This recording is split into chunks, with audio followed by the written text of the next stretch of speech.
দুনিয়াতে উলঙ্গ আইসি এই সাদা কাপড়টার জন্য, এই সাদা কাপড়টার জন্য আসছি দুনিয়াতে।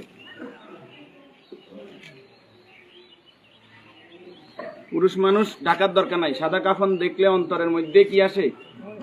একটু ভয়। আর সেটা মনে রাখবেন, পুরুষের ঢাকার দরকার নাই, মহিলাদেরকে এভাবে উপর দিয়ে ঢেকে দিতে হয়। মরণের হরে জীবিত থাকতে দরকার নাই, কি কন?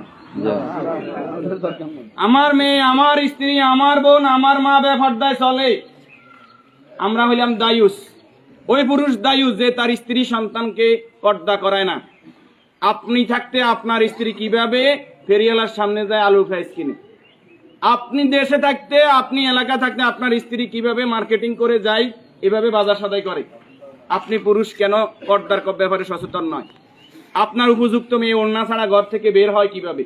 আপনার মেয়ে, আমার মেয়ে কিভাবে পায়জামা টাকনুর উপরে পরে? আমার ছেলে কিভাবে পায়জামা টাকনুর নিচে পরে? আমার টাকা দিয়ে আমার ছেলে সিগারেট খায়, আমার টাকা দিয়ে, আমার টাকার এমবি খরচ করে আমার ছেলে মেয়ে ঘরের মধ্যে গান বাজনা করে।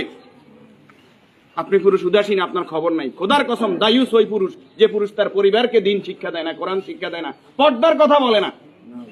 আর দায়ুস জাহান্নামে যাবে। এই দুনিয়াতে আসছে সাদা কাপড়টার জন্য, শুধু এই সাদা কাপড়টা অ্যারেস্ট করার জন্য।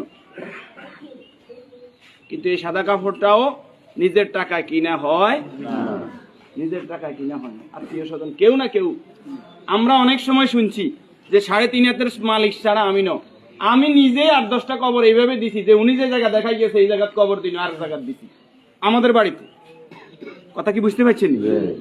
উনি যে জায়গা দেখাই গেছে ওই জায়গায় দিতে পারি নাই বিভিন্ন কারণে। ওই জায়গার মধ্যে হয়তো পুরান কবর পড়ছে, অথবা ওই জায়গার মধ্যে খাদ গর্ত বেশি, পানি হয়ে গেছে।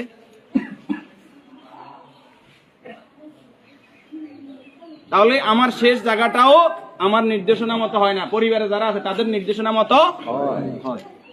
যে রাসূলের শানমর্যাদা এত বেশি, সেই রাসূলের প্রতি দুরূদ ও সালাম সাল্লাল্লাহু আলাইহি ওয়াসাল্লাম।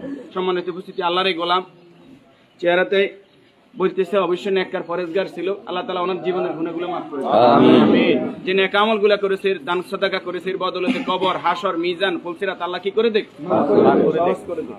আমরা যারা জানাজায় উপস্থিত হয়েছে আল্লাহ আমাদেরকে মাফ করে দেখ, আল্লাহ তাআলা এই পরিবারকে ধৈর্য ধারণ করার তৌফিক দান করুন, আমিন। 40 জন জানাজাতে কাদেরকে উপস্থিত করাইবেন?